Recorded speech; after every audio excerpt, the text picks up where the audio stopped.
Good evening. There comes a moment in every journey, not a moment that is marked by fireworks or fanfare, not a great commotion in the outer world. It is not a sign that appears in the heavens. It is a moment that occurs in the only place that is real, in the one and only reality, within you. It is a subtle shift of consciousness. It is the moment the tide turns. To the outer world, to the world of your senses, nothing has changed. The facts of your life appear to be exactly as they were the moment before. The bank account still reads as it did. The chair opposite you is still empty. The doctor's report has not been altered. And yet, everything has changed. Why? Because you have changed. The signs of this change are invisible to others, but they are unmistakable to you. You feel it. You know it. And in that moment, the most profound transformation of all has occurred. You are not hoping anymore. You are knowing. Your world has not yet caught up, but your reaction to it has. And that, I tell you, is the sign. That is the whisper of victory. For years, perhaps your entire life, you have been taught to live backward. You have been trained, conditioned, and hypnotized into being a slave to your senses. You have walked this world reacting to the mirror, believing that the reflection is the cause. You see lack, and so you feel poor. You experience loneliness, and so you feel unwanted. You receive a diagnosis, and so you feel sick. You have lived in a state of wanting, which is nothing more than a perpetual, unending confession of lacking. And in this state of lack, you have been taught to hope. Let us speak on this word, hope. The world venerates hope, but I tell you, hope is a beggar. Hope is the admission of your own poverty. Hope pleads with the reflection in the mirror, begging it to change first. Hope stands on the outside of the house, pleading with the door to open. It is, by its very nature, an affirmation of absence. It is a confession that I do not have, and it is not here. And the law, the one great, impersonal, and perfect law of your own being, which is your I am, your own consciousness, that law only objectifies what you are. It only brings to life what you assume to be true. If you are in the state of hoping, you are in the state of wanting. And the law, your faithful servant, will give you exactly that. More reasons to hope. It will keep your desire forever in the future, just beyond your grasp. The inner revolution begins the moment you stop hoping. It is the moment you move from the uncertainty of hope to the calm, divine certainty of knowing. But how can you know something when your five senses, your army of facts, your reason, and the entire world rise up to call you a liar? How can you know you are healthy when the fact of sickness is before you? How can you know you are abundant when the fact of death is on your table? This is the great test. This is the sleep from which humanity must awaken. You have been taught to trust your senses, but I tell you, your senses are liars. They are not reporting reality. They are reporting the past. They are reporting the old news, the shadows of your former assumptions. The world you see is a world of the dead. It is the harvest of seeds you planted long ago with your old consciousness, your old beliefs. And now, seeing this dead harvest, you react to it again, and in that reaction, you plant the very same seeds. You are trapped in a loop, a prisoner of your own past, all because you mistake the echo for the voice. The inner revolution is the moment you stop listening to the echo. It is the moment you no longer seek proof from the shadow world. Why? Because you have seen the proof in the only place that matters, in your imagination. This is the one and only reality. Your own wonderful human imagination is God. It is the creative power. It is the Logos, the Word from which all things are made. What you imagine with feeling becomes fact. The man who hopes is waiting for the outer world to convince him. The man who knows has already convinced himself. He has gone into the inner stillness, the divine workshop. He has constructed a scene, not of how he got it, but a scene implying he already has it. He has entered that scene, felt its reality, and dwelled there until it took on the tones of reality. That imaginal act, that is the fact, that is the substance, that is the proof. The outer world is now nothing more than a shadow, which is obligated by law to conform to this new inner truth. This is what it means to be dwelling in the end. When you are dwelling in the end, you walk with a weightless confidence. That is the perfect description. It is not the arrogance of the ego. The ego is loud, it is boastful, it is insecure. It needs to prove itself to others. The ego is the man still shouting at the mirror. This is not arrogance, it is awareness. It is the quiet, calm, profound awareness of your own I amness. It is the knowledge that you are the operant power. It is the peace that comes from knowing it is done. And this brings us to the most practical, most beautiful analogy you will ever hear. Why would you knock on the door of a house you already live in? Think of this. For your entire life, you have been a beggar, standing outside the house of your desire. You have been chasing it. You have been pleading with the door of love. You have been begging at the door of wealth. You have been asking the world to give you what you have already claimed. You have been knocking, knocking, knocking. But the inner revolution, the subtle shift, is the moment you realize that you are not the beggar. You are the owner. You are not outside the house. You have always been inside. The key was in your own pocket, and that key is your imagination. The moment you used that key, the moment you felt the wish fulfilled, you did not get something. You simply woke up to the fact that you already were in the room you desired to be in. And so, you stopped knocking. You stopped chasing. You stopped pleading. You stopped asking. You are in the house. You are dwelling in the end. From this new state, this new awareness, the entire world looks different. You are no longer anxious. You are no longer seeking signs. A man who owns his house does not walk around looking for signs that he owns it. He knows it. He walks with the weightless confidence of the possessor. This, then, is the great inner shift. It is the turning of the tide. And because you have changed the outer world, the mirror must conform. It has no choice. As the transcript says, the signs increase. The outer world begins to send its first echoes of your new state. Time folds. Events collide. The world begins to whisper back your new assumption.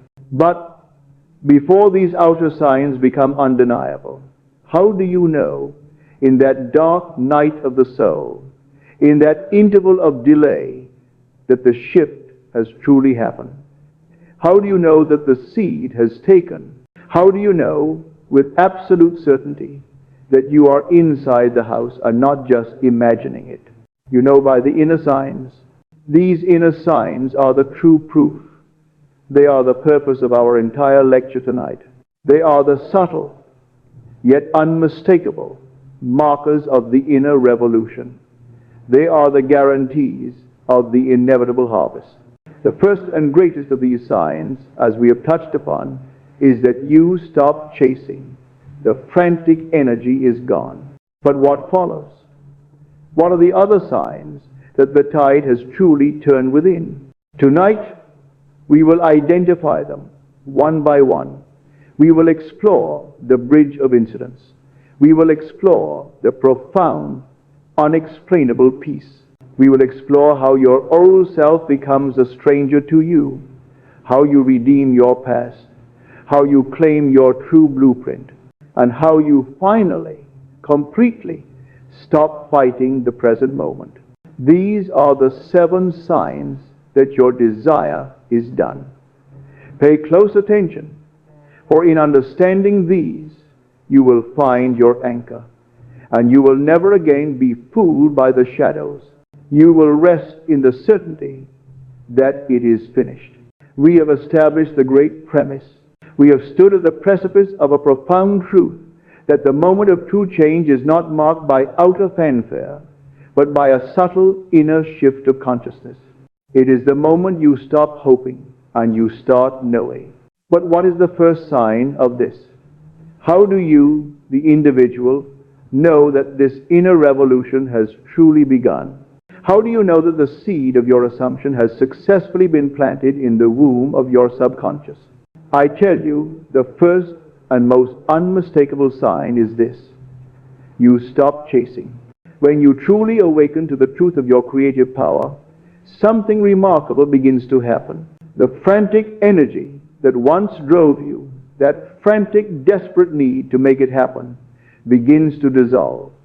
The impulse to force, to beg, to overthink, to manipulate, to hustle, it simply falls away. Let us speak on this chase, for it is the primary symptom of the sleeping man. The chase is the life of the man who believes the world is the cause. He is the man running after the reflection in the mirror, trying to grasp it. What is this frantic energy? It is the energy of lack. It is born from the terrifying core assumption, I do not have it. And because you believe you do not have it, you believe it is outside of you. You believe it is over there. And so you must run to get it. You must chase it. This chasing takes many forms. It is the overthinking mind, the mind that stays awake at night, plotting and scheming. How will it come? Through whom? What if I do this? What if I say that? What if this person says no? This is the mind trying to build the bridge of incidents with its own limited three-dimensional logic. It is a mind at war, a mind in panic. That is the chase. It is the physical hustle born of desperation. The man who makes 10 more phone calls, not from inspiration but from fear. The woman who frantically swipes on an app, not from joy, but from a desperate need to find love, which is a confession that she is unloved. That is the chase. It is the act of begging, pleading with another to love you, pleading with your boss for the raise, pleading in your prayers with a God outside of you, begging him to give you what you believe he is withholding. This is the chase. And I tell you a profound mystery. Chasing implies distance. By the very act of chasing, you are confessing, you are affirming that your desire is separate from you. You are here in a state of lack. Your desire is over there in a state of fulfillment. You have created a gap. And the law, your consciousness, which is perfect and impersonal, must objectify that gap. As long as you are chasing your desire, you're commanding it to flee from you. The rabbit will always be faster than the hound, because the hound's very action defines the rabbit as the one who's being chased. This is the great illusion.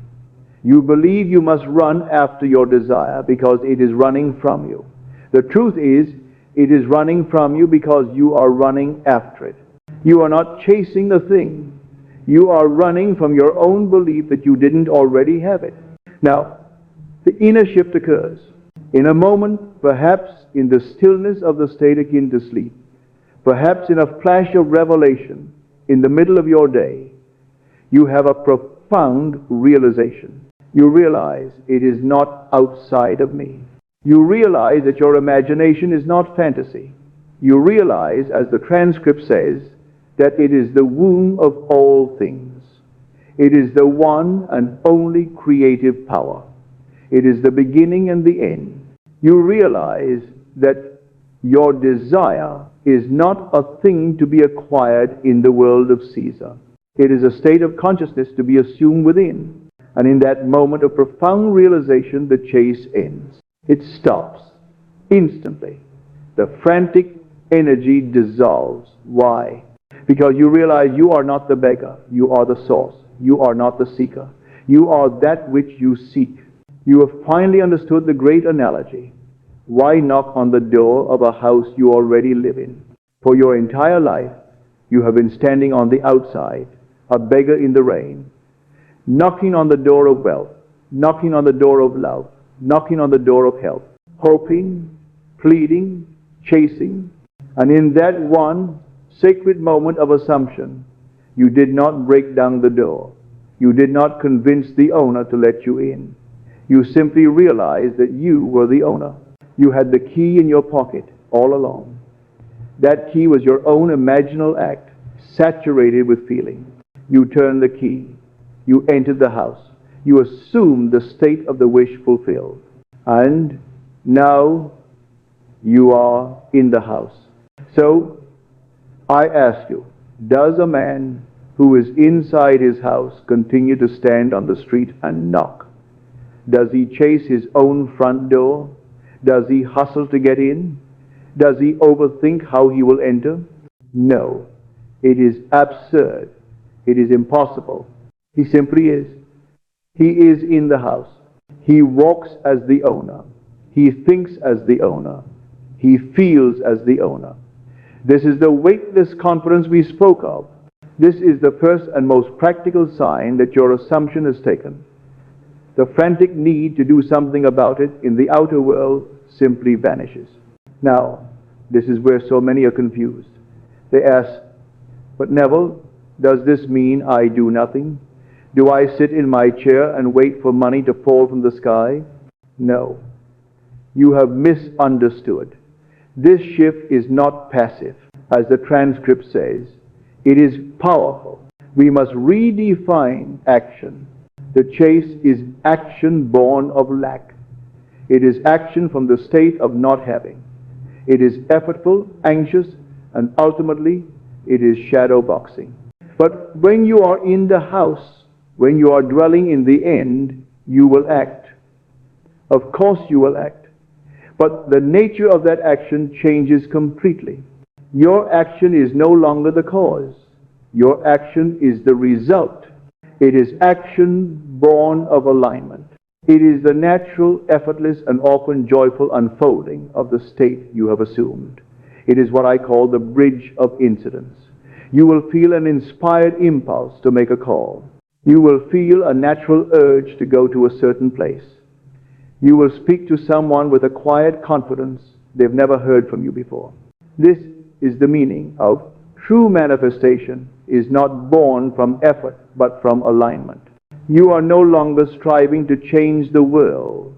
You are embodying the new self.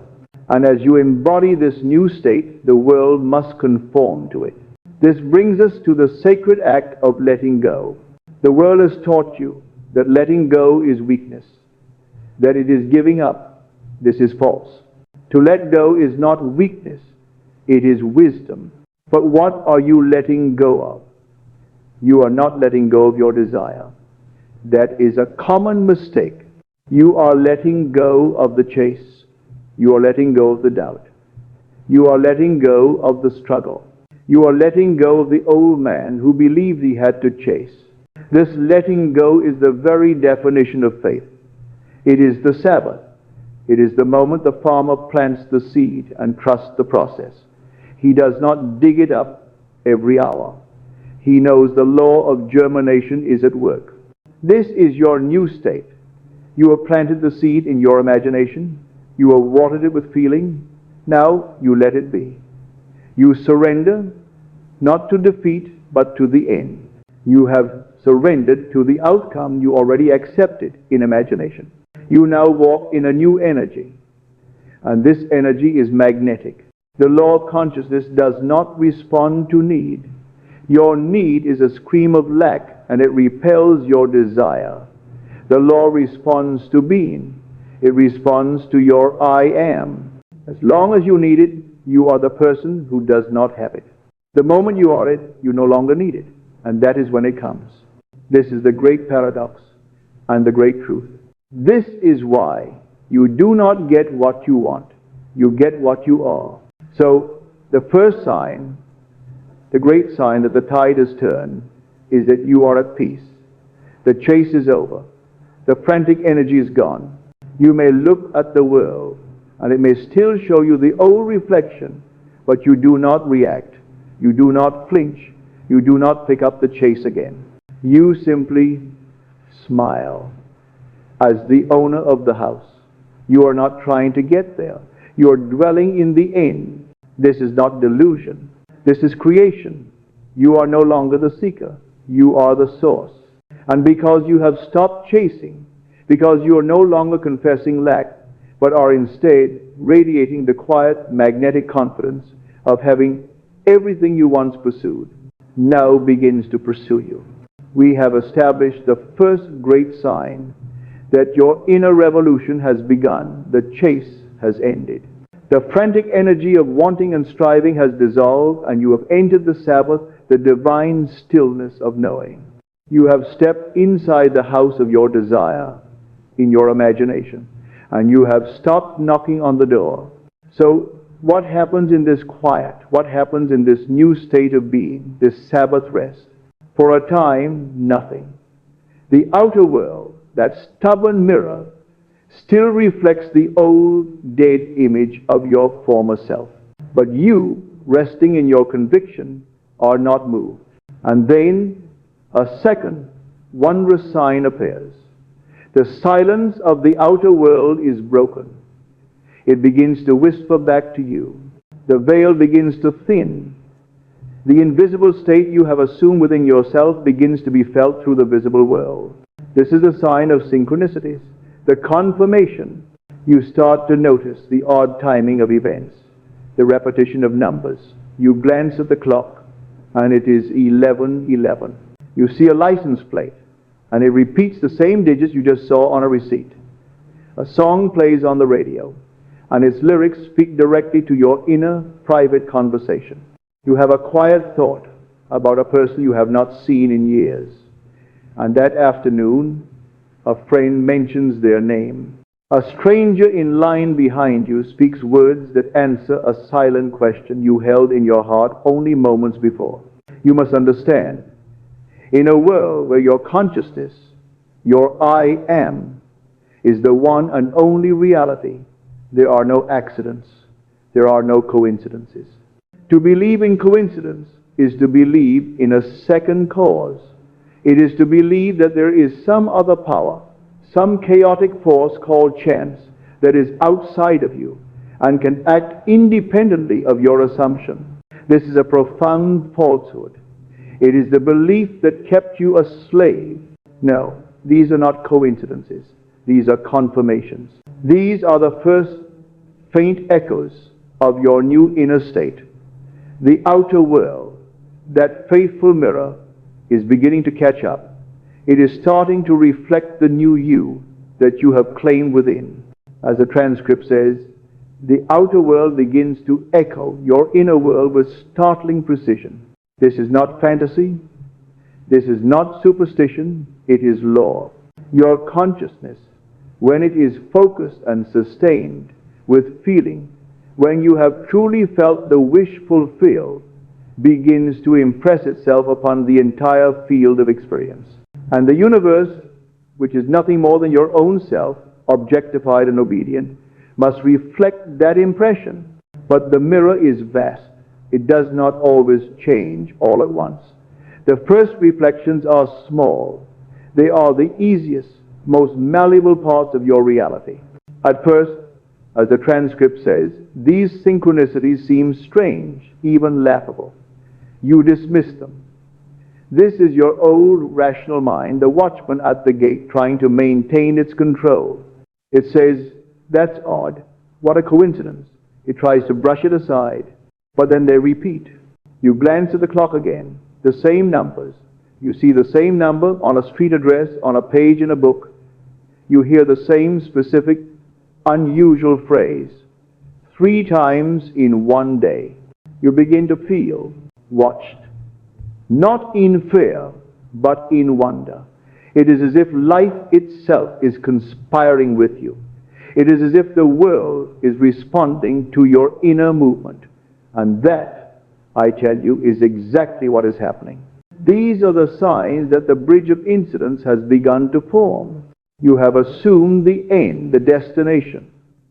Now, the law, your divine subconscious, is beginning to build the path that will lead you to it.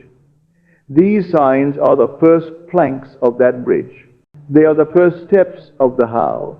You, in your imagination, have entered the house, and now the world is beginning to lay down the pathway to the front door, to make your physical entry natural and inevitable.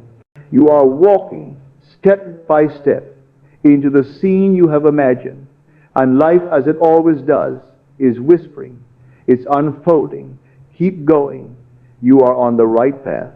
This is the moment your relationship with reality changes. You no longer feel separate from your desire. Instead, you feel a divine intimacy with it. The world is no longer hostile.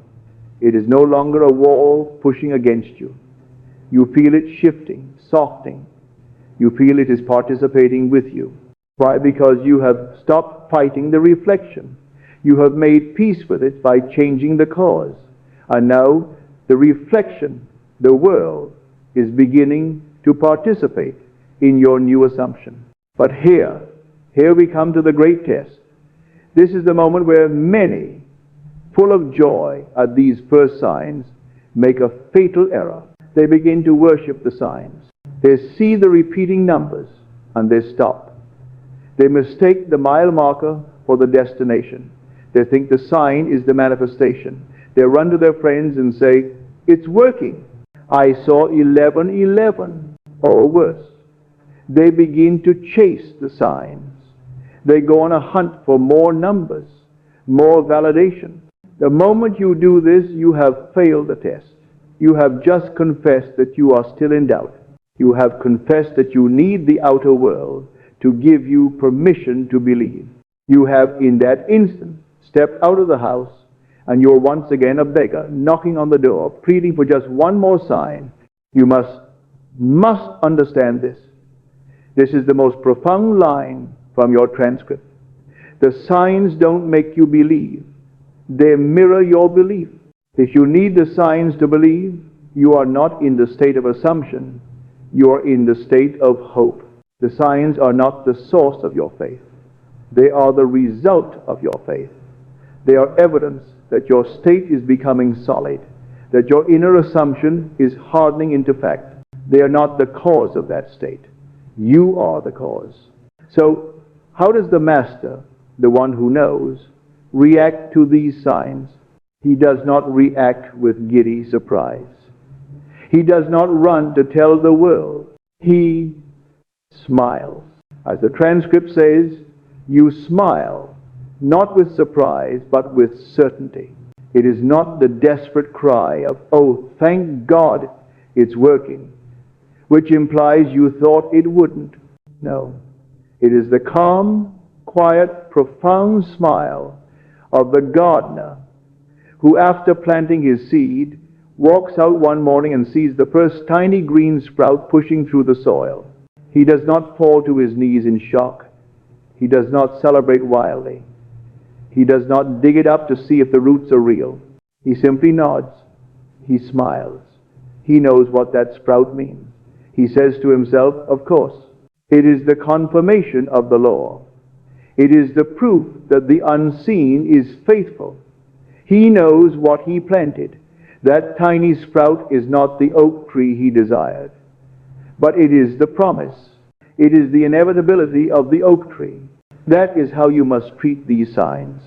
They are your first sprout. When you see them, you do not react with surprise. You react with certainty. You nod and you say, of course, it is done. And then you do the most important thing of all. You return to your Sabbath. You return to the feeling of the wish fulfilled. You do not chase the sign. You do not dwell on the sign. You simply acknowledge it as a mile marker, and you remain in the state of the destination. This certainty, this unwavering calm, this is the victory. This is the proof that the tide has turned. And this inner certainty, this smile of knowing, leads you directly to the third and most profound sign of all, the sign of inner peace. We have journeyed together. We have established that the great inner revolution begins with a single step. The chase has ended. You have stopped knocking on the door of the house you already own.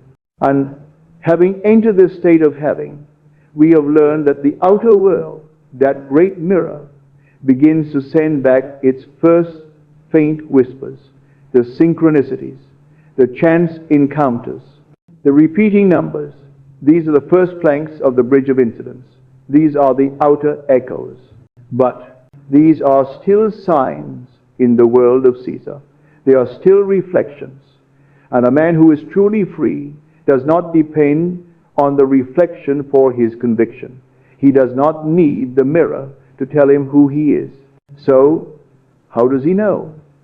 How do you know?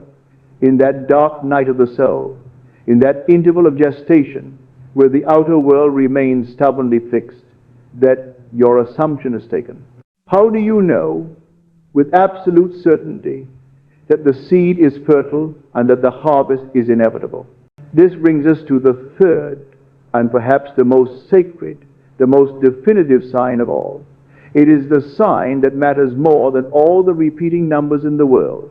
It is the arising of peace, a peace without a reason. There comes a moment in this journey when, though nothing in the outer world has changed, though the facts still scream their old dead story, a stillness arises within you. No announcement is made. No visible signs point to your success, and yet you feel peace, a deep, unshakable, and, to the rational mind, unreasonable calm. This peace is not the absence of storms. The storms may still be raging in the outer world. The bills may still be arriving. The world may still be in chaos. This peace is the presence of faith. It is the eye of the storm. And that faith is not blind. It is rooted in experience. But it is not the experience of your five senses. It is rooted in the inner experience, the imaginal experience, of already having received what the world has not yet delivered. You see, when you fully, truly assume the state of the wish fulfilled, when you have entered that inner sanctuary, that house where your desire already lives, and you have closed the door, the striving ends. The battle is over. The war between what you have and what you want is finished. Not because the desire is gone, but because it is done. You are no longer seeking. You are no longer questioning. You are no longer bargaining with time. You have arrived in feeling, and that arrival is marked not by fanfare, but by silence. This inner peace is the most powerful sign. It does not scream. It does not demand. It whispers in the quiet language of assurance, it is done. While the world may still be uncertain, your heart is not. While others, looking at your facts, may ask, what if it doesn't happen? Are you not being a fool? You find yourself softly smiling because the question is irrelevant. It already has. This is not delusion. This is truth, accessed from within. The outer world, in its necessary delay, cannot steal your joy, because your joy was never waiting for results. Your joy was born of your assumption. As the transcript says, this is joy without a cause. It is gratitude without the gift in hand. This is the great scandal to the logical mind. The logical mind says, I will feel peace when I see the money. I will feel gratitude when I hold the hand of my beloved. I will feel joy when the doctor gives me the good report. That is living backward. That is the life of the slave, waiting for the reflection to smile first. The master, the creator, knows the law. He knows he must feel the gratitude before the gift is in his hand. He must feel the joy before the cause appears. He must feel the peace while the storm rages. Because that feeling, that is the creative act itself. That is the cause. To those who do not understand, who live by sight and not by faith, this calm may appear naive. It may look like apathy or delusion. But to the one who walks by imagination, it is the ultimate strength. It is victory, not predicted, but lived in advance. This brings us to the most perfect metaphor for this state, the metaphor of the gardener and the seed. You have entered the soil of your own subconscious. You have planted your seed, that clear, simple, imaginal act of your wish fulfilled. You have watered it with feeling. The act is complete. Now, what does the wise gardener do? Does he go out the next day, frantic, and begin to dig in the soil? Does he claw at the earth, screaming, "Where is my oak tree? Why has it not appeared? I planted it yesterday. This is not working." No, to do so would be madness. That is the act of a man who has no faith in the law of germination. That is the act of a man who, by his very panic, destroys the seed. The wise gardener, having planted the seed, walks away in peace. He trusts the law. He trusts the process. He knows he has done his part. He knows the seed is in the soil. He knows it is now gathering strength, unseen in the darkness. He knows the bloom is inevitable. This is your Sabbath. This is the state of divine rest. Your role after you have planted your assumption is simple: rest. This rest is not passivity. It is not laziness. This rest is the most active, potent, and creative force in the universe. It is spiritual confidence. It is the refusal to be disturbed by appearances. It is the joy that rises when you know that what you have felt in imagination is more real, more substantial than anything you can see with your physical eyes. This peace is the confirmation. Now, this peace is where you are truly tested. This is where you must understand the difference between delay and denial. The world will show you delay. The harvest is not the instant you plant the seed. There is a necessary interval. There is a shadow of fulfillment preparing to take form. This is the bridge of incidents being built. Your senses in this delay will scream denial. They will say, "It is not coming. It has failed." The delay proves it is not real. And this is where your peace is your shield, your fortress, and your proof. As the transcript says, "Let patience be your proof." What does this mean? It means your ability to remain peaceful in the face of the delay is the proof that your faith is real. Your patience is not a weary endurance. It is a joyful knowing. It is the peace of the gardener who is not worried about the seed, but is excited for the harvest he knows is coming. If you are anxious, if you are checking, if you are digging up your seed every 5 minutes, you have no patience because you have no faith. You are not at peace. But if you are calm, if you feel that joy without a cause, if you are walking in gratitude without the gift in hand, then you are patient. And that patience is your proof. It is the sign that you know it is done. Many people mistake this state. They look for a jolt of excitement. Excitement is for the man who is about to get something. Excitement is, "I'm going to get it," which still implies, "I do not have it yet." Excitement is rooted in the future. Peace. Peace is for the man who already has. Peace is, "It is done." Peace is rooted in the now. The man who has $188 million is not walking around in a state of giddy excitement. He is walking in a state of peace. The security, the calm, the knowing, that is the feeling you must capture. So, what do you do when this peace is broken? Because it will be. You are human. You will open a bill you did not expect. A person will say something that triggers the old state. You will look in the mirror and your senses will attack you. In that moment, you are not a failure. You have not lost the harvest. Your job is simple. You must not react. You must not argue with the reflection. You must not enter into a new chase. You simply return. You take a breath. You close your eyes, even for a second. You go back inward to the house. You find that inner scene of fulfillment. You touch the wedding ring on your finger. You hear your friend's voice congratulating you. You feel the peace again.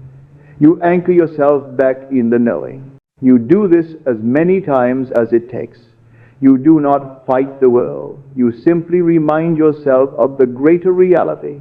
This peace, this quiet inner assurance, this is the echo of your alignment.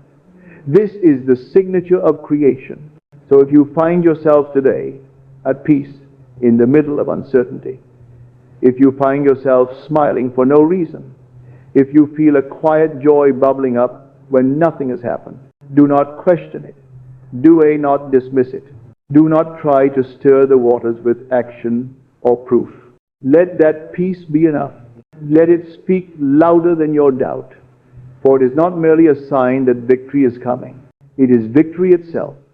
It is the taste of the end before it takes form. And the world must follow where you've already gone. We pause here, resting in this profound inner peace. This stillness is the sign that creation is finished, that victory is already yours. It is the Sabbath rest, the most powerful state you can occupy.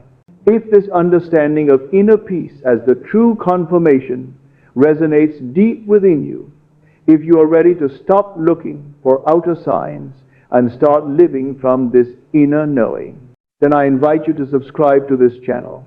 We are dedicated to exploring these immutable laws of consciousness. Join us. As we continue, we will delve into even stranger territory, the sign of detachment, where your old self becomes unrecognizable, a ghost you no longer entertain. We have journeyed together, and we have found the inner sanctum. We have ended the chase. We have seen the first faint echoes of our new assumption in the outer world, the synchronicities, and most importantly, we have found the great prize, the third sign, the inner peace that passes all understanding, the joy without a cause. This peace, this Sabbath rest, is the foundation. It is the fertile soil, but it is not the end of the journey. It is the beginning of the true transformation. For once this divine peace settles in, something else must happen. The old must give way to the new. This brings us to the fourth, and perhaps the strangest, most profound sign of all. It is the sign that you have truly moved. It is the moment you look back at who you once were, and you no longer recognize them. This is the great detachment. This is the moment the old self, the you of yesterday, the you who was defined by the problem, becomes a stranger. You, the new consciousness, the new I am. Look back at that person who was so full of fear, so defined by lack, the one who wrestled with doubt, who questioned their worth, who clung desperately to desires. And you look upon them with a kind of distant, neutral compassion, but you are no longer in them. That person begins to feel like a distant memory, a character in a play you once watched. Not because they were wrong or broken, but because they were simply an old state of consciousness, an old costume, and you have taken it off. You have shifted.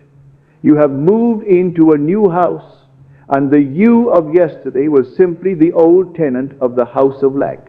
You are no longer that tenant.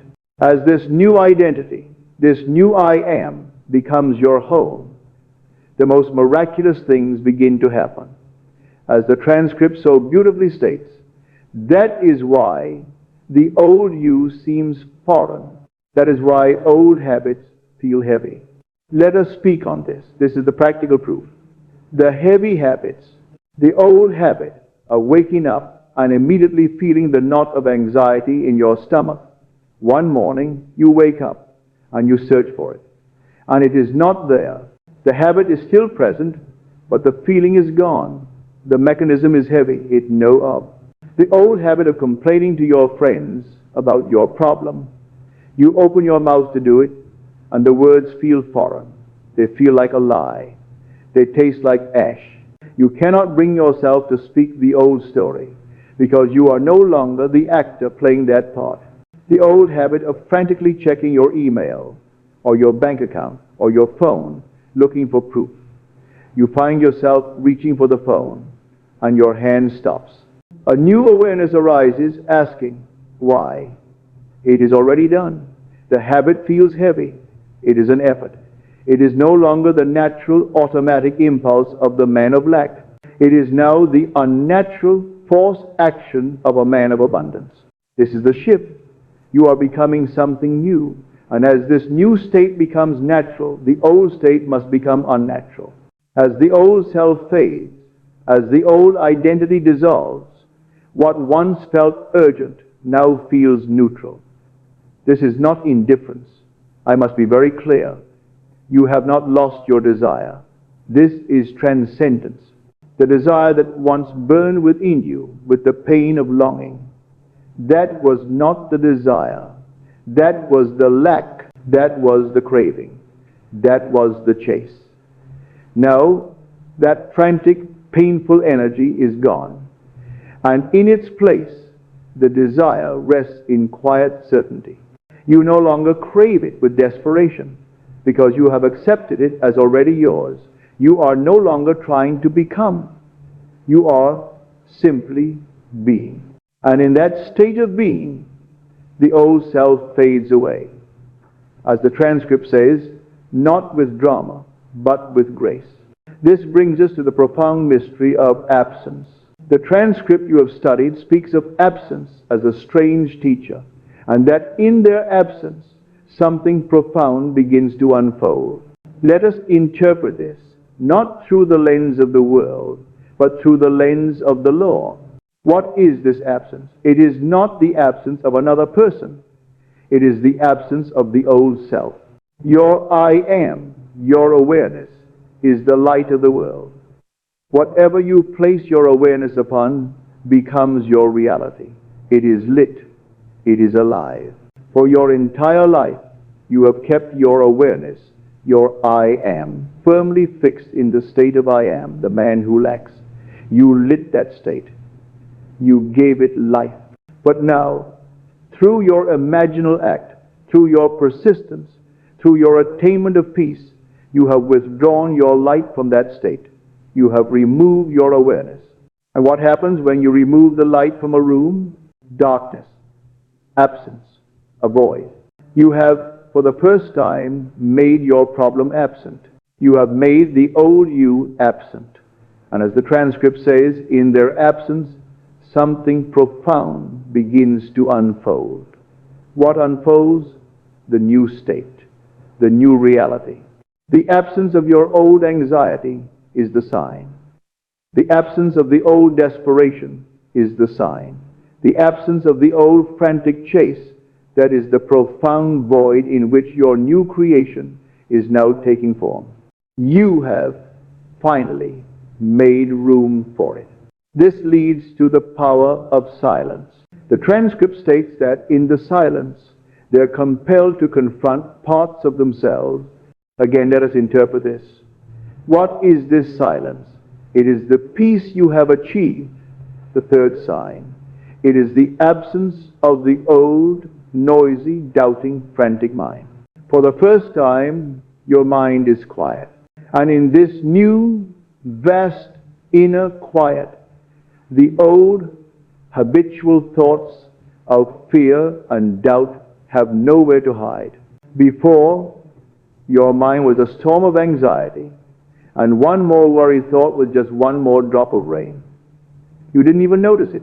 But now, in this new, profound stillness, a worried thought appears.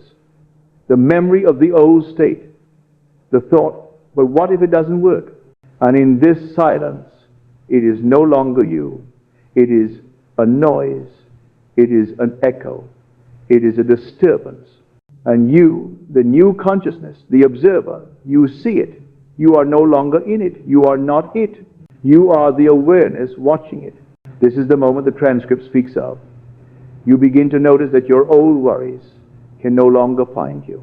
They knock on the door of a house you no longer live in. This is the most practical, real experience you will have. Think of this. You are resting peacefully in your new house. The assumption, it is done. You are in the state of peace, and you hear a knock on the door. It is the voice of your old doubt. But look at your bank account. You are a fool. The old you, the tenant of lack, would have swung the door wide open. He would have said, "You are right, come in. Let's panic together. Let's sit and talk about how terrible things are." You would have identified with the thought. You would have become it. But the new you, the owner of the house of fulfillment, you hear the knock. You recognize the voice of the old familiar worry, and you simply do not answer. You do not fight it. You do not argue with it. You do not barricade the door. That is still giving it energy. That is still confessing it has power. No, you simply let it knock. You do not answer. You remain in your peace. You remain in your state. The worry, finding no one home, finding that the person it used to visit no longer lives there, eventually gets tired. It stops knocking, and it walks away. This is not a fight. This is a dissolution. This is the old self, the old habit, the old custom, fading not with drama, but with grace. This is the great detachment. And I must warn you, this detachment can be frightening at first. You will ask yourself, am I losing my desire? Am I becoming indifferent? No. You are transcending. You are finally learning the difference between desperate craving and calm knowing. Craving is a state of lack. It is painful. It is the chase. Knowing is the state of fulfillment.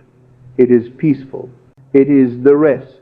As the transcript says, the desires that once burned within you with longing now rest in quiet certainty. You have detached, not from the desire, but from the old identity who did not have it. You are not pretending to be this new person. You are remembering who you truly are. You are realizing that the old, worried, fearful self, that was the pretense. That was the costume. That was the shadow. And now you are stepping back into the light of your true I am. This is the great shift. This is the sign that the old identity dissolves. And as the transcript so powerfully concludes, when you detach from the past version of yourself, you begin to see how much of your world was shaped by identity. Now, with the emergence of a new identity, everything reshapes itself, and it does so without effort. This is the great promise. The shift does not feel like trying. It feels like coming home. This, then, is the fourth and most profound sign. You are no longer the seeker. You are the possessor. The old you is gone. He is a stranger. He is an echo. He is a memory. And now that you know he is only a memory, you are ready for the next most powerful step, to learn how to erase those memories completely. We have journeyed together into the profound stillness of the inner world. We have found the peace that follows the end of the chase. We have seen the first faint outer echoes of our new state in the form of synchronicities. We have anchored ourselves in the third great sign, the divine, unreasonable peace that comes from knowing it is done. And we have felt the fourth strange and wonderful sign, the detachment from the old self. We have seen that old fearful identity become a stranger, a tenant of a house we no longer live in. We have felt its old heavy habits fall away. But what of the ghosts of that old house? What of the memories that still haunt its halls? What of the stains left behind by the old tenant? This is the great barrier for so many. You say, I can assume my new state. I can feel the peace for a moment. But then I remember. I remember my failure. I remember the unsaid word. I remember the path untaken. I remember the moment of my shame. This is a barrier of regret. The transcript you have studied speaks of this. It says, Regret is one of life's most profound teachers. It forces us to look back, to confront our choices. It calls it a weight we carry. And this is the truth for the man who lives in the world of Caesar. For the sleeping man, regret is a heavy, immovable weight. It is the anchor that moors you to the past. You cannot sail to the new shore of your desire, no matter how hard you row, if you are still anchored to the fact of your past failure. Let us analyze this weight. What is regret? The transcript says it arises from a gap between our actions and our values. This is a brilliant observation. It is a moment where what you did in the world of shadows was not aligned with what you wished you had done. It is a failed test. And the world, the psychological world, tells you that you must carry this weight, that you must learn from it, that it is a scar that makes you wiser. And so you carry this bag of dead memories upon your back, and you wonder why your journey is so difficult. You wonder why your new assumption cannot take root. It cannot take root because every time you feel regret, you are performing a current imaginal act. Regret is not a past event. It is a present act of re-impressing your subconscious with your failure. When you feel the sting of regret, you are in that very moment planting a new seed of failure. You are watering the weeds. So the world says, learn from your regret. I tell you, you are here to redeem it. The world says regret is a teacher. I tell you, it is an error that can be and must be corrected. This is the fifth and most practical sign that the tide has truly turned. You no longer carry your regret. You revise it. This is the great art of revision. This is the true forgiveness of sins. Sin is not the breaking of a moral code. Sin is missing the mark. It is that gap between your action and your value. It is the failure to assume the state of your ideal. And I tell you, that sin, that mark, can be erased. How? You must first truly accept what we have established. Where is this past? Where is this regret? You cannot go to it. You cannot touch it. You cannot mail a letter to it. The past exists in only one place, and one place only. Your own wonderful human imagination. It is a memory. And what is a memory? It is nothing more than an imaginal act that you have consented to, that you have called true and finished. If your past exists only in your imagination, and your imagination is God, the one and only creative power, then does it not stand to reason that your past is not fixed? Does it not stand to reason that you, the master of your imagination, can go back and change it? This is not a metaphor. This is not a psychological trick to make you feel better. This is law. You can, this very night, go back and rewrite any event of your life. And in rewriting it, in your imagination, you are changing its cause. And as the cause is changed, the effects must change. Let us be practical. This is the technique. You will enter that now familiar state, the state akin to sleep, the inner stillness. You will quiet your mind and shut the doors of your senses. And you will review your day, or you will review your life. You will travel back in time in your imagination. You will find that moment of regret. As the transcript says, it is the unsaid word, the path untaken, the word spoken in anger, the moment of failure. The old self, the sleeping man, dwells on that moment. He replays it as it was, over and over, bathing in the negative feeling, and thus recreating it in his future. But you are the master. You are the awakener. You will not accept it as final. You will, in your imagination, stop that scene, and you will rewrite it. You will replay it. But you will replay it as it should have happened, according to your ideal. Let us be specific. The transcript mentions words spoken in anger that can never be taken back. The world says they cannot be taken back. I tell you, they must be. You will go back to that very room. You will see that same person. But this time, you do not hear the angry words. You do not feel the rage. Instead, you hear the words you wish you had said.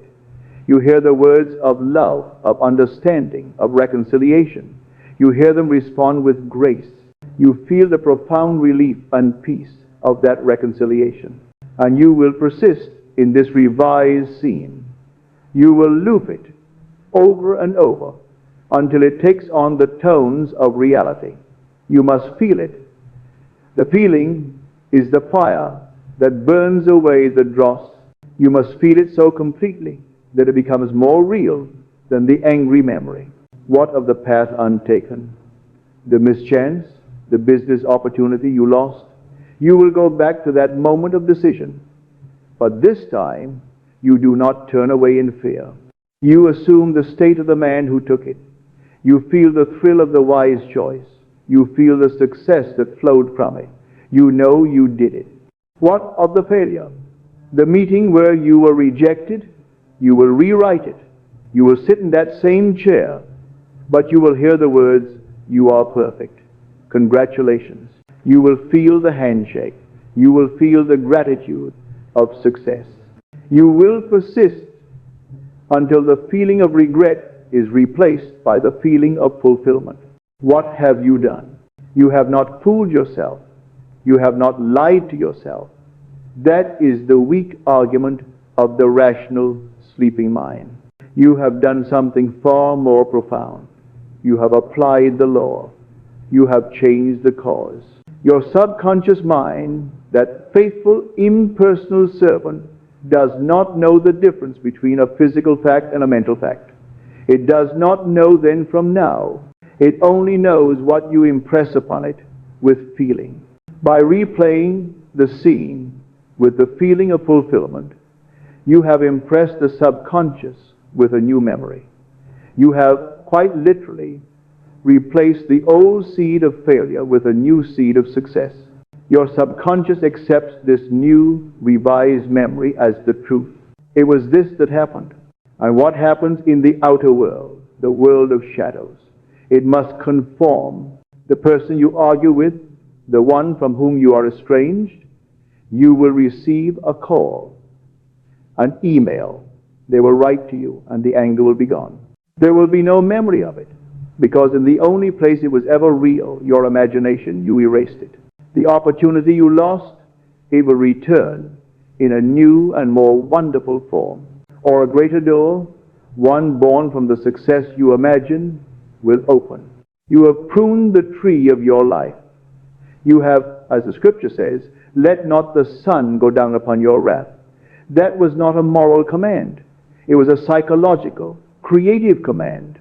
Do not let any negative event of your day harden into a fact of regret. Do not let that seed stay in the soil overnight. Revise it now. Clean the slate. This is how you master your past. This is how you redeem your wasted years.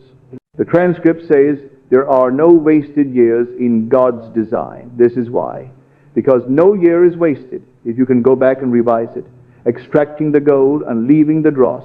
So the fifth unmistakable sign that the tide has turned is this. You no longer feel the weight of regret. It is not that you have learned to live with it. It is not that you have coped. It is that the regret is gone. You are no longer a prisoner of your past, because you have realized in a most practical way that you are its master. The old you who made the mistake, who felt the regret, has been revised out of existence. You are free. You are clean. You washed your robes in the fire of your own imagination. And now, free from the heavy anchor of the past, you are no get. You are light. You are ready to look not at the past, but at the future, at the blueprint of what is to come. We have journeyed far. We have found the inner peace that follows the end of the chase. We have seen the faint outer echoes of our new state. We have felt the profound calm of the Sabbath, the rest that comes from knowing it is done. We have felt the old fearful self become a stranger, a ghost knocking on a door where we no longer live. And with our last lesson, we have taken hold of the most powerful tool of the Creator, revision. We have learned that we are not victims of our past. We have learned to go back, to redeem the wasted years, to cleanse the stains of regret. We have washed our robes. We are no longer anchored to what was. And so we are free. We are free from the past. But what of the future? This is where humanity has built its other great prison. If the past is a prison of regret, the future is a prison of fear, the fear of fate. This brings us to the sixth and most profound sign of your awakening. It is the moment you confront what the transcript you have studied calls the blueprint. The world has taught you in 1,000 different ways that you are a pawn in a game, that your life is a blueprint that has been drawn up for you by a force outside of you. The transcript speaks of this. It speaks of a divine intent in the exact moment of your birth. It speaks of your birth date as a sacred marker, a spiritual signature. It speaks of your purpose as intricately tied to the stars. It speaks of astrology, of the position of the planets, as offering insight into your path. This is the great sleeping dream of humanity, that we are creatures of destiny, not creators of destiny. That our life map is something we must discover, something we must unlock, as if it were a treasure chest to which we must find the key. This belief is a source of comfort for many. It is a grand and ancient assumption. It is the belief that God's design is a fixed external plan. And so the sleeping man spends his life searching for this blueprint. He looks to the stars. He looks to psychics. He looks to systems and typologies, all in a desperate attempt to find out who he is supposed to be. He asks, what is my purpose? He asks, am I on the right path? He's a traveler in the dark, looking for a map. Now, I ask you a question. Why do these systems seem to work? Why does the astrologer so often seem to be right? It is because humanity, for millennia, has assumed that the stars have power.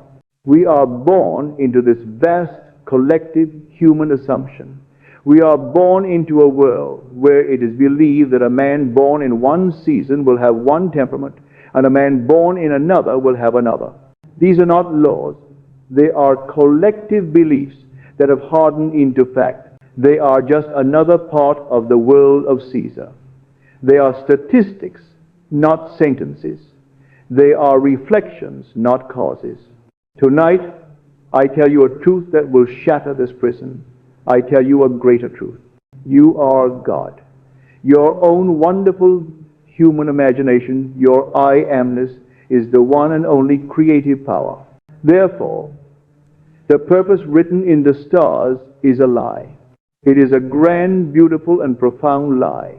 The stars have no power. They do not write your destiny. They are not the writer. You are. They do not have intent. You are the intent. The sixth sign of your awakening is the moment this truth explodes within you. It is the moment you stop looking for your blueprint and you realize that you are the architect. The life map is not a document given to you. The life map is the blank page upon which you are drawing, and the pen is your imagination. The transcript asks you to unlock your life's blueprint. The world thinks this means finding the key to a pre-existing plan. The awakened man knows the truth. Unlocking your blueprint means realizing that you are the locksmith. It means realizing that there's no locked door at all, only an open field. Let us redefine these terms, for this is the great self-realization. What is your spiritual signature? The world tells you it is your birth date. This is false. Your spiritual signature is your current concept of self. It is the I am that you are currently wearing. If you are conscious of being poor, your spiritual signature is I am poor. If you are conscious of being a failure, your spiritual signature is I am a failure.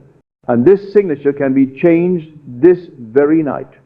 It can be changed by assuming a new I amness. What is the divine intent? The world tells you it is a plan God has for you. I tell you, the divine intent is the desire that wells up in you. Your desire is not a random, selfish wish. It is God, your own awareness. Your I am speaking to you. It is the Word seeking to become flesh. The desire you feel burning in your heart, that is the divine intent. It is not a memory of your past. It is a prophecy of your future. It is the blueprint inviting you to build it. It is your deeper self, your imagination, whispering, you are capable of this. You are capable of becoming this. The desire for wealth is the divine intent inviting you to assume the state of abundance. The desire for love is the divine intent inviting you to assume the state of being loved. And what of self-realization? The transcript speaks of this journey of self-realization. The world defines this as finding yourself as if you were a lost object. It tells you to discover your type, your sign, your blueprint. It asks you to find the little box that you fit into. I tell you, this is the final subtle trap of the sleeping mind. True self-realization is not finding your box. It is exploding all boxes. True self-realization is the journey of awakening from the illusion of being a creature to the thunderous, earth-shattering reality that you are the creator. It is the realization that the self you are realizing is God. It is the moment you stop asking, who am I? And you declare, I am that which I desire to be. This is the sixth and most profound sign. It is the moment you take back your power. You stop consulting your life map and you start commanding it. You stop asking what your purpose is and you define your purpose. You stop looking to the stars for guidance and you realize you are the force that moves them. The desire that you assumed in our second lesson, the imaginal act you perform in the inner stillness, that is your new blueprint. That is your new spiritual signature. That is your new divine intent. You are no longer a seeker. You are no longer on a journey to find yourself. You have arrived. You are the self you have chosen to be. This is the great awakening. You are no longer a victim of your past because you have revised it. And you're no longer a prisoner of your future because you're writing it. You are free. You are the operant power. You have truly stepped off the stage of the old you. The play is over.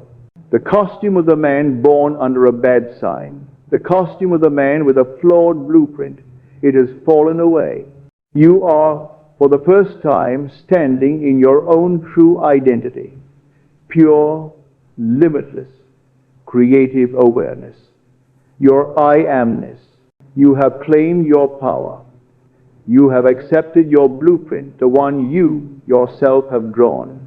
And now, there is only one final test, one final sign of your mastery. You are free from the past. You are free from a determined future. How then do you live this very moment in the present, especially when the old dead blueprint is still reflected on the walls of your world? This brings us to the final seventh sign. You stop fighting what is. We have come to the end of our journey and to the true beginning. We have traversed the great inner landscape. We have learned to identify the signs that the tide has turned within. We have established the first sign: the chase has ended. The frantic energy of wanting has dissolved. You have realized you are not the beggar, you are the owner. You have stopped knocking on the door of the house you already live in. We have learned the second sign. The world begins to whisper back. The synchronicities appear, the repeating numbers, the chance encounters. You see these not as a cause for belief, but as the result of your belief. You smile and you nod. Of course, we have found the third and most sacred sign, the arising of peace without a reason, the deep, unshakable, unreasonable calm of the Sabbath, the joy without a cause, the gratitude without the gift in hand. You have found the peace of the gardener who knows the seed is in the soil. We have felt the fourth strange and wonderful sign. The old self becomes a stranger. The old fearful identity becomes a ghost, a costume you have taken off. Its old heavy habits of doubt and worry no longer fit. They are no longer you. We have claimed our power over the past with the fifth sign, the end of regret. We have learned that regret is a failed test, a sin of missing the mark. And we have learned the divine art of revision, that we can go back and redeem the past, washing it clean in our imagination. We have claimed our power over an externally written fate. We have learned the sixth sign. We are the architect. The blueprint is not a map we must find. It is the map we are drawing with our own imaginal acts. Our desire is the divine intent. And now we come to the final test, the seventh and most practical sign of all. You have done all this. You are at peace. You are free from your past. You have claimed your future. And yet, you must still live. You must still walk in the world of Caesar. You must open your eyes, and the world has not yet changed. The mirror still reflects the old dead image. The facts of your poverty, your loneliness, your sickness are still screaming at your five senses. This is the great trial. This is the moment where the seed, in its dark, quiet soil, is assaulted by the storm. This is the moment where 99% of humanity fails. They have done all the work, and they failed this final test. What is this test? It is the battle with the present. The final, seventh, and most profound sign that you have won, that it is truly done, is this. You no longer battle your present reality. A quiet revolution occurs. The battle ends. As the transcript says, the battle ends not because circumstances have changed, but because you have accepted the end. Let us speak on this battle, for it is the only war you have ever waged. What is this resistance? What is this battle? It is the argument you have with the mirror. It is the tension, the gap between what your senses report, what is, and what your imagination has claimed, what you desire. Resistance is the agitation you feel when you look at your empty bank account after you have claimed wealth. Resistance is the sting of loneliness you feel when you see another couple after you have claimed to be loved. Resistance is the jolt of fear you feel when the pain returns after you have assumed, I am healthy. That reaction, that is the battle. That is your old, habitual, sensory-based self rising up to defend its territory. And when you engage in that battle, you lose. When you feel that fear and you identify with it, when you argue with the fact, when you say, but it is empty, it is painful, it is lonely, in that moment, you have just stepped out of the house of fulfillment. You have stepped out of the Sabbath. You have just picked up the old dead costume of the man of lack and put it back on. You have just planted a new seed of doubt right on top of your seed of faith. You have poisoned the soil. This is the only war. It is the war between your senses and your assumption. The seventh sign is that this war stops. You do not try to stop it. It simply dissolves. Why? Because, as the transcript states, you have accepted the end. This is the key. You have so fully and completely lived in the end in your imagination. You have felt its reality so deeply that your new imaginal home is more real to you than the entire world of shadows. You have arrived at your destination in consciousness. And because you have arrived, you are no longer offended by the journey. Think of it this way. You're in New York and you decide to go to London. You assume the state of being in London. You feel it. You know it. Now, you must still board the ship, the bridge of incidents. You must still cross the ocean or the delay.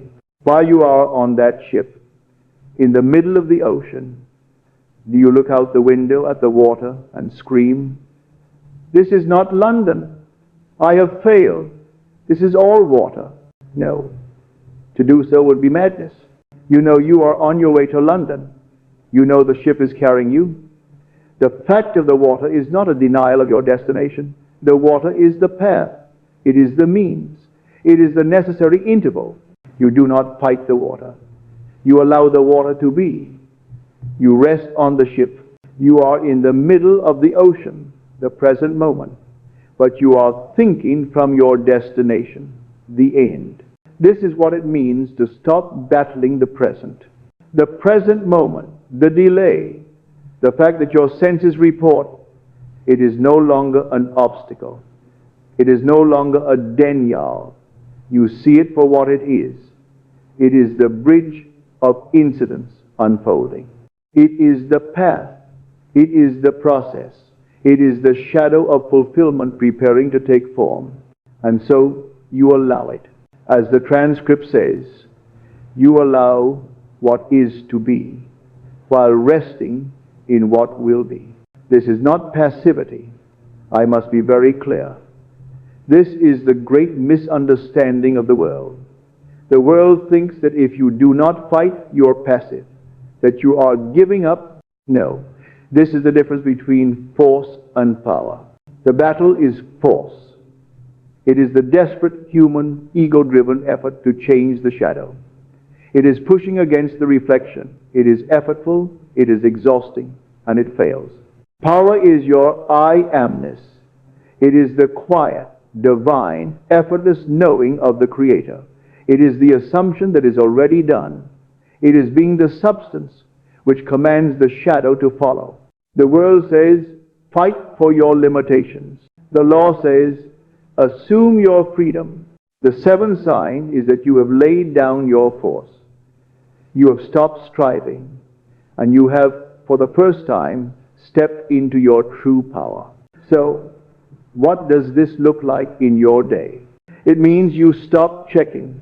The man who knows he has the money in the bank does not need to check his account every 5 minutes for proof. The need to check is the battle. It is the doubt. It is the confession that you do not really believe it. The man who has accepted the end simply does not check. He has no compulsion to. He is at peace. It means you stop measuring. You stop comparing.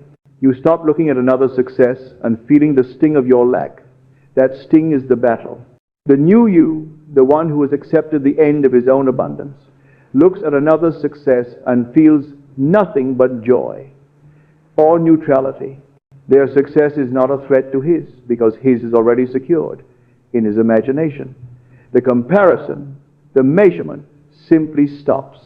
It means you stop asking when and how. The question, when, is the ultimate battle. It is the core of resistance. It is the argument with time. When you have truly accepted the end, the question when is absurd. If I'm in London, I do not ask, when will I get to London? The need to ask when dissolves. It is replaced by the quiet, inner knowing. It is done.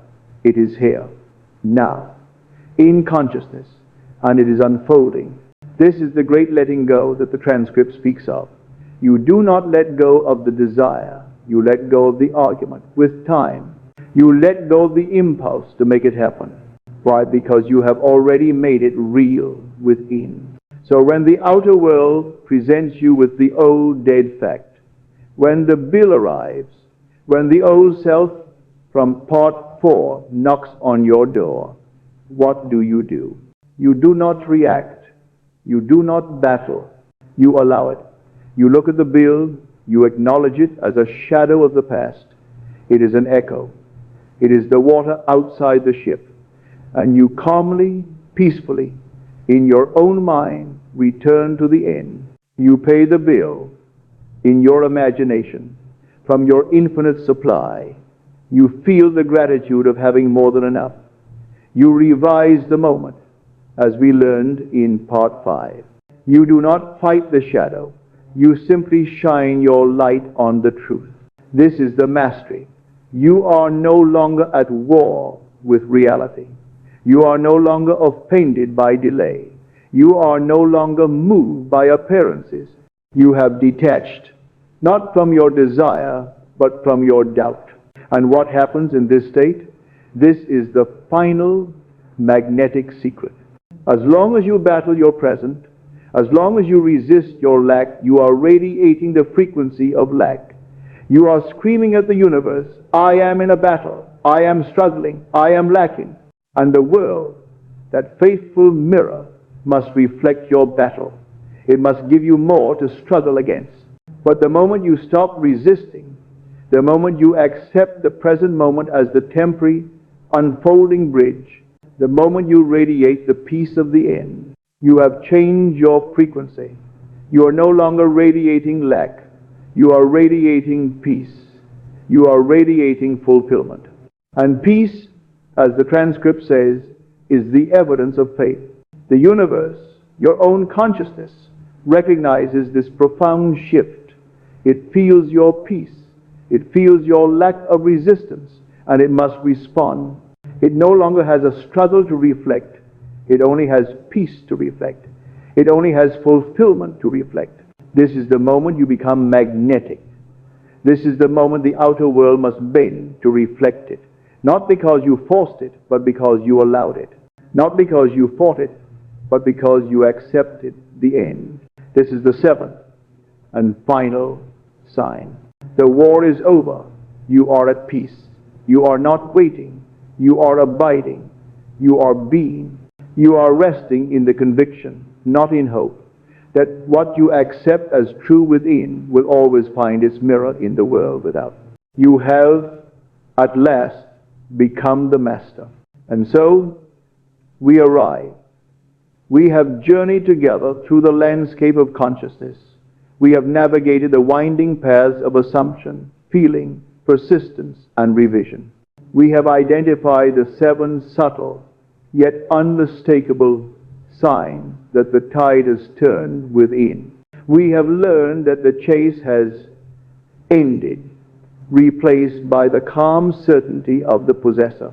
We have seen the synchronicities emerge, the outer world beginning to whisper back its confirmations, not as a cause for belief, but as the result of our belief. We have found the great prize, the anchor in the storm, the peace without a reason, the divine Sabbath rest that signifies it is done.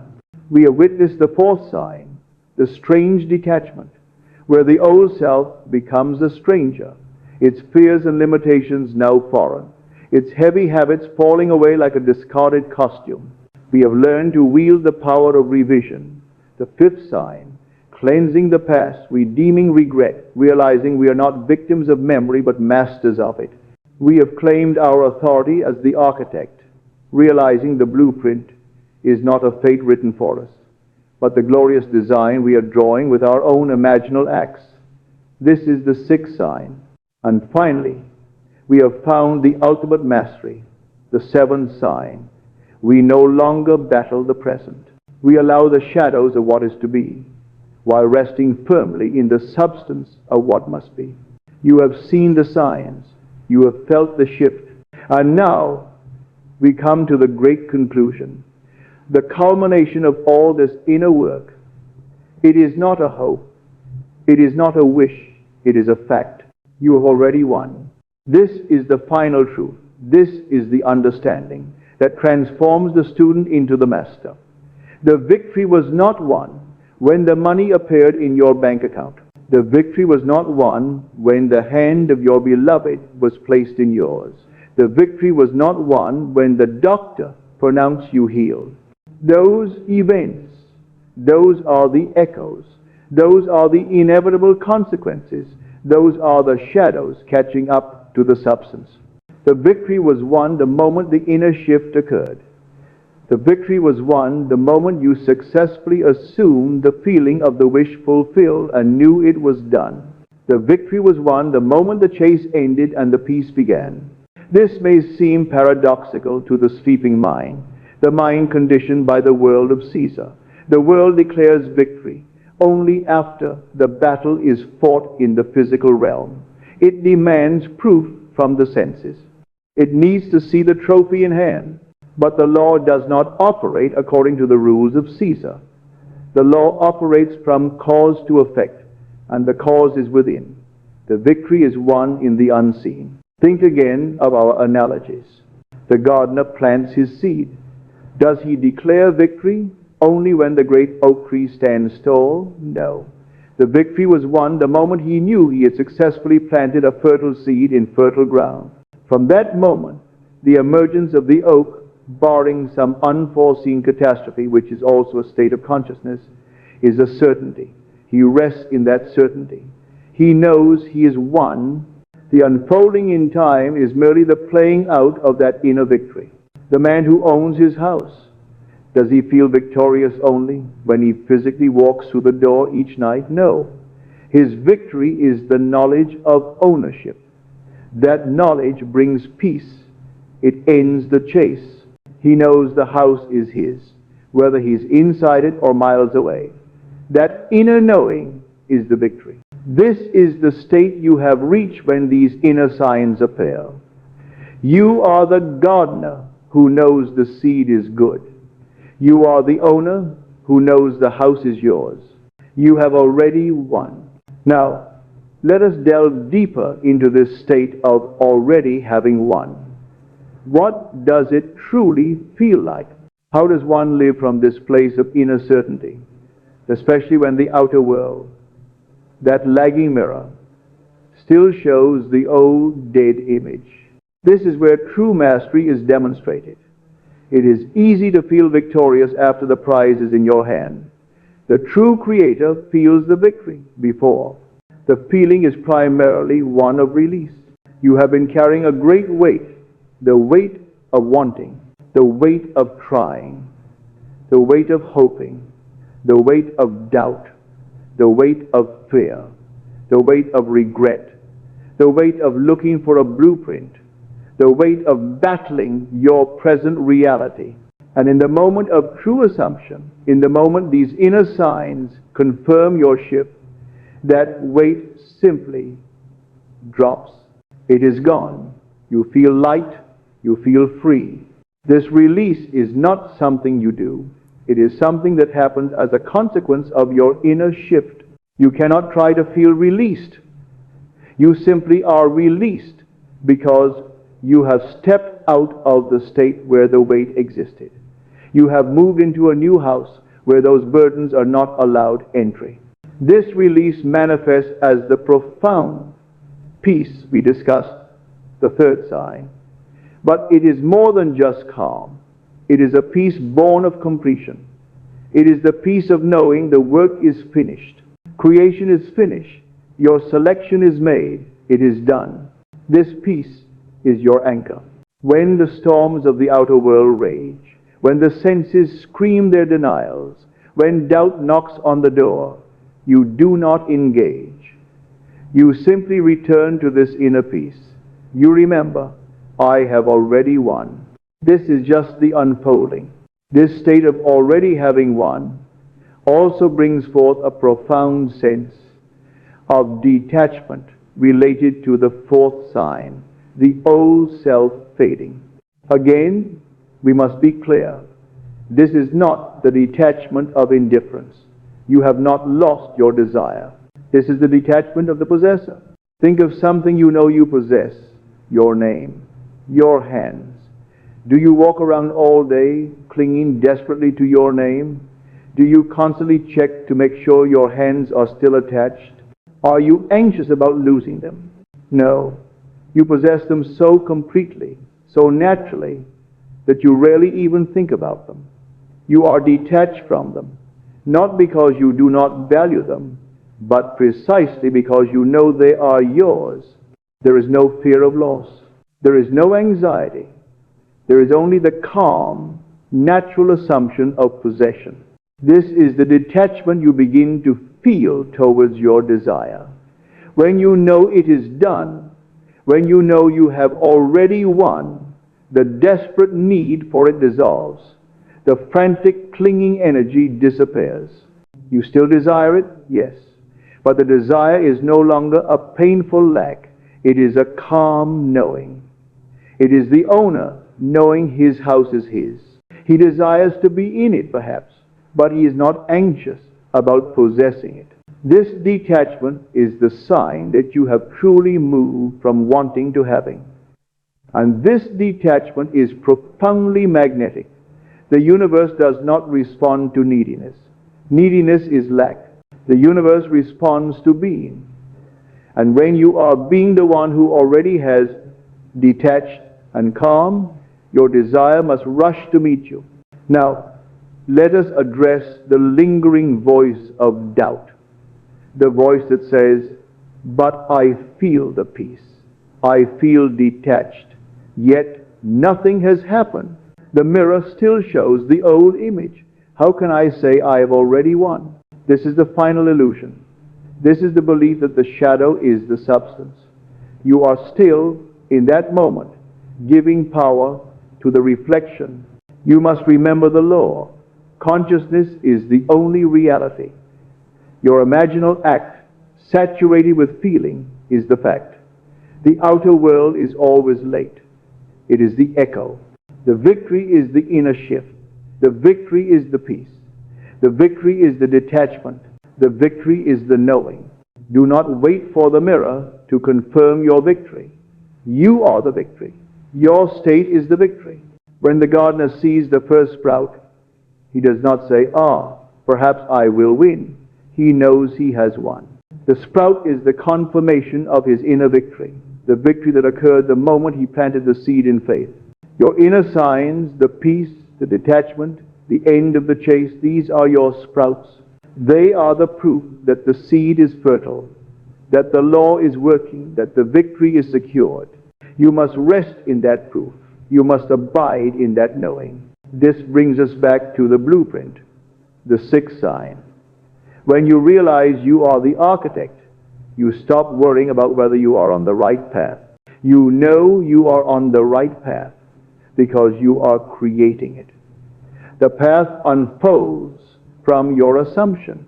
The bridge of incidents appears because you are standing firmly in the destination. The sense of already having won dissolves all fear about the future. There is no fate to worry about. There are no stars dictating your outcome. There is only your assumption unfolding perfectly. And finally, this knowing transforms your relationship with the present, the seventh sign. You stop battling it. If you have already won, why would you fight the present moment? The present moment is no longer your enemy. It is no longer the fact that denies your desire.